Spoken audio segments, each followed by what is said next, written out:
আমি মুহাম্মদ সাল্লাল্লাহু আলাইহি ওয়াসাল্লাম তিনি বলেছেন যে আমি 4 শ্রেণীর মানুষকে অভিশাপ দিয়ে গেলাম।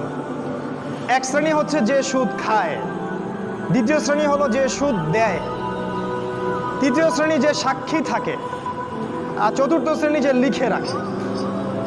এই হাদিসের আলোকে পুরো ব্যাংকিং সিস্টেম সুদের আওতায় পড়ে যায়। আমাদের নবী বলেছেন সুদের 70টা পাপের শাখা আছে, তার সবচেয়ে নিচের শাখা নিজের মাকে বিয়ে করা, ধর্ষণ করা বা জিনা করা। তিনি আরো বলেছেন সুদের সবচেয়ে উঁচু শাখা হচ্ছে আল্লাহ এবং তার রাসূলের সাথে যুদ্ধ করা। সূরা বাকারায় আছে, সূরা বাকারার 275-76 আয়াতগুলো পড়ে দেখবেন।